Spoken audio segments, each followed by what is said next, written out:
नमस्कार. आज तुम्हाला काही रहस्यमय गोष्टी सांगणार आहे. ज्या 10 महाविद्या आहेत. भगवान शंकराने, भगवान आदिदेवाने या सृष्टीतलावर जे काही सजीव आहेत यांच्या कल्याणासाठी देवीला या ठिकाणी त्या बहाल केल्या आहेत किंवा त्या दिल्या आहेत. ज्यावेळेस 10 महाविद्यांचं प्राकट्यीकरण झालं त्यावेळेस या 10 महाविद्या कशा होत्या, कशा स्वरूपाच्या होत्या, ह्या गोष्टी सांगणार आहे. ज्या 10 महाविद्यांचं नाव सांगितलं जातं त्या नेमक्या कोणत्या आहेत? त्यातली पहिली जी काही महाविद्या सांगितली जाते ती म्हणजे काली. अत्यंत उग्र रूप आहे आणि या उग्र रूपाच्या स्वरूपामध्ये जिचं नाव आहे ती आहे काली. दुसरं नाव सांगितलं जातं ती आहे तारा. तिसरं नाव त्रिपुर सुंदरी आणि चौथं नाव भुवनेश्वरी. जे 5वं नाव सांगितलं जातं ती म्हणजे भैरवी आणि 6वं नाव छिन्नमस्तकी, जिला आपण छिन्नमस्तक असं सुद्धा म्हणतो. जे काही 7वं नाव सांगितलं जातं आहे ते म्हणजे धूमवती. 8वी जी शक्ती मानली गेली आहे, जी महाविद्याचं स्वरूप आहे ती म्हणजे बगलामुखी. या बगलामुखीचं अत्यंत प्रबळ असं अस्तित्व आजच्या जगात आहे. जे 9 आकडा आहे तो अत्यंत स्वरूपाचा सांगितला गेला तो म्हणजे मातंगी. आणि ज्या 10 महाविद्येमध्ये सगळ्यात शेवटची महाविद्या सांगितली जाते ती म्हणजे कमला, म्हणजे लक्ष्मी, अर्थात लक्ष्मी. या 10 महाविद्या सांगितल्या ज्या अत्यंत रहस्यमय आहे. आणि या रहस्यमय कथा किंवा या रहस्यमय गोष्टी आज मी तुमच्यासमोर मांडणार आहे. ज्याच्यापासून आपल्या जीवाचं कल्याण होऊ शकतं. हे जे काही सांगितलं गेलं आहे, ज्या 10 महाविद्या आहेत ह्या म्हणजे दुधारी तलवारी आहेत. आपल्याला त्याचा वापर कसा करायचा आहे हे आपल्यावर आहे. ते म्हणजे कसं? आपल्या घरामध्ये चाकू असतो ज्याच्याने आपण भाजी कापतो, पण तोच चाकू एखाद्याचा गळा कापायसाठी सुद्धा कामात येऊ शकतो. मात्र निर्णय हा चाकू वापरण्यावर असतो. जो वापरणारा व्यक्ती आहे त्यावर ठरतं. मग जी आजची पहिली विद्या सांगितली गेली आहे दशमहाविद्येतली, तिचा विचार आपल्याला आज करायचा आहे. ती म्हणजे महाकाली. कोण आहे महाकाली? या कालिकेचं स्वरूप काय आहे आणि या कालिकेच्या स्वरूपामध्ये या 10 महाविद्येचं अस्तित्व कसं निर्माण झालं हे आपल्याला आज ऐकून घ्यायचं आहे. ज्याच्यामध्ये अनेक काही रहस्यमय गोष्टी आहेत की ज्याच्यामधनं आपल्या जीवाचं कल्याण देखील आपण करू शकतो. आणि याच माध्यमातून लोक त्याच्याच विरोधात किंवा समोरच्याचं वाईट कसं होईल याचा सुद्धा प्रयत्न करत असतात. मग ती महाकाली, तिचं स्वरूप, तिच्या ज्या पौराणिक कथा आहे ज्या आजपर्यंत कोणीही ऐकलेल्या नाहीत, कोणीही श्रवण केलेल्या नाहीत, ज्यांना बऱ्याचशांना काही गोष्टी माहितीच नाही या कालीमातेबद्दल, अशा रहस्यमय गोष्टी आज आपल्याला ऐकून घ्यायच्या आहे.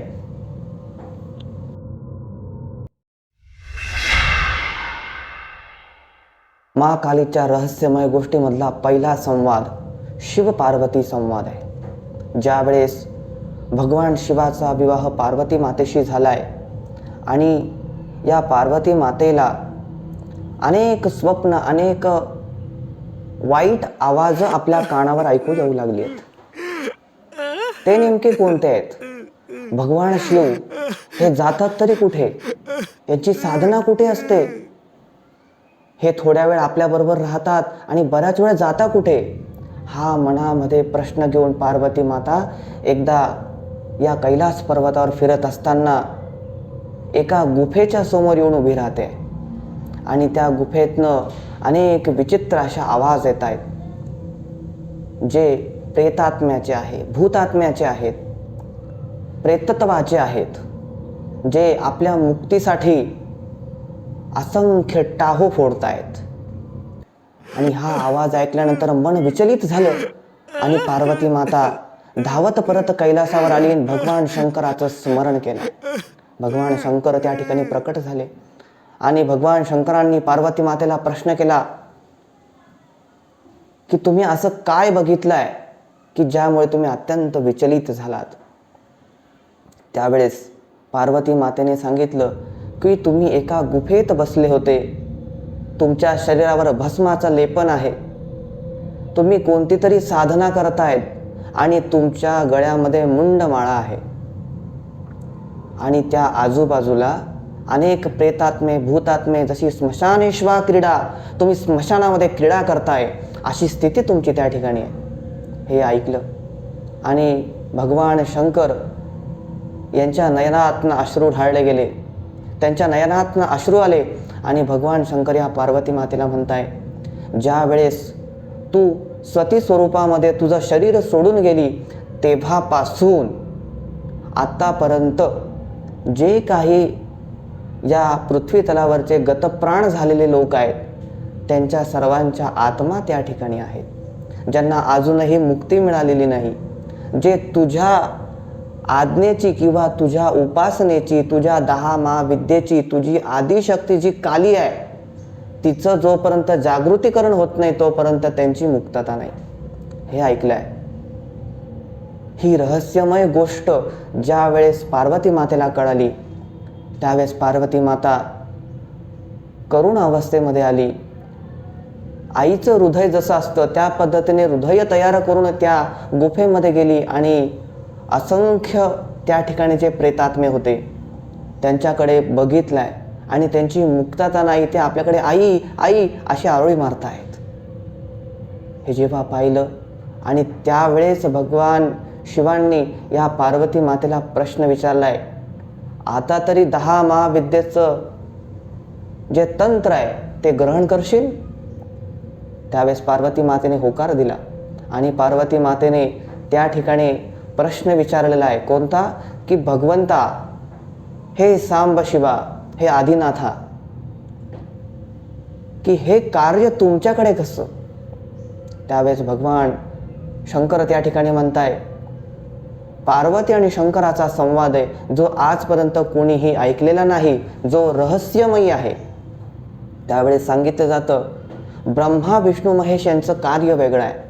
ब्रह्मा जो निर्मिती करताय, भगवान विष्णू जो पालन करताय आणि भगवान शिव जो नष्ट करता आहे. नष्ट करून ज्यांना मुक्ती प्रदान करणारा भगवंत जो सांगितलाय तो शिव आहे. आणि अशी जो शिव आहे, मात्र हा शिव शक्तीशिवाय कोणतंही कार्य करू शकत नाही. जसा एखादा मनुष्य आहे शक्तीशिवाय कोणतंही कार्य करू शकत नाही, तसं भगवान शिवची शक्ती ही आदिशक्ती पार्वती माता आहे. आणि या पार्वती मातेमध्ये जे 10 गुण आहे त्या 10 गुणाचंच प्रतिरूप भगवान शिव त्या ठिकाणी आहेत. हे सांगितल्यानंतर या 10 महाविद्येतली पहिली जी महाविद्या सांगितली गेली ती म्हणजे काली माता. या काली मातेला तंत्र, मंत्र, यंत्र, होम, जप, कर्म, स्तुती, क्षमा, दया, दान, कवच या साऱ्या गोष्टी अत्यंत प्रिय सांगितल्या. आणि या काली मातेला प्रसन्न करण्यासाठी अनेक ऋषीजन, तांत्रिक, अघोरी जे काही साधक आहे हे या काली मातेला प्रसन्न करण्यासाठी अनेक उपाय तंत्रमंत्र करत असतात. मी सुरुवातीला सांगितलंय की या रहस्यमय गोष्टीमध्ये दुधारी तलवार आहे. ही आपल्याला जसं त्रास करते तशी समोरच्याला त्रास देते. त्रास ज्या पद्धतीने होणार तो दोघांना सारखाही होणार. आणि या काली मातेचं कार्य जे सांगितलंय हे म्हणजे नष्ट करणे या काली मातेचं स्वरूप आहे. ज्या ज्या वेळेस भगवंतांना, ज्या ज्या वेळेस देवांना संकट निर्माण झालं त्या त्यावेळेस देवीने आपलं काली रूप प्रकट केलेलं आहे. ज्या कालाच्याही परी आहे. काल म्हणजे वेळ. ज्या वेळेमध्ये तिची गणती केली जाऊ शकत नाही तिला म्हणावं काली. ज्या वेळेमध्ये तिची गणती केली जाऊ शकत नाही तिला म्हणावं काली. किंवा ज्या बुद्धीमध्ये, ज्या स्वरूपामध्ये, ज्या चेतनामध्ये, ज्या आत्मामध्ये तिची नोंदणी केली जाऊ शकत नाही तिला म्हणावं काली. आणि ह्या कालीची स्तुती साध्या सुध्या व्यक्तीने केलेली नाही, ती म्हणजे साक्षात भैरवाने केलेली आहे. असा जो भैरव ज्याला तंत्रविद्येचा अधिष्ठाता म्हटलं जातं, तो भैरव, ज्याला भैरव साधना केली, ज्याला भैरव साधना प्राप्त झाली, तो आयुष्यात कधीही मागे वळून बघणार नाही. अशी स्थिती या भैरव साधनेची आहे. आणि या भैरव साधनेमध्ये किंवा या भैरव साधनेच्या अंतर्गत भैरवाने सांगितलंय की या काली मातेच्या स्तुतीशिवाय, काली मातेच्या साधनेशिवाय भैरवाची प्राप्ती होऊ शकत नाही, भैरव प्राप्त होऊ शकत नाही. त्यावेळेस भगवान शंकरांनी या पार्वती मातेला तंत्रविद्या शिकवलेली आहे.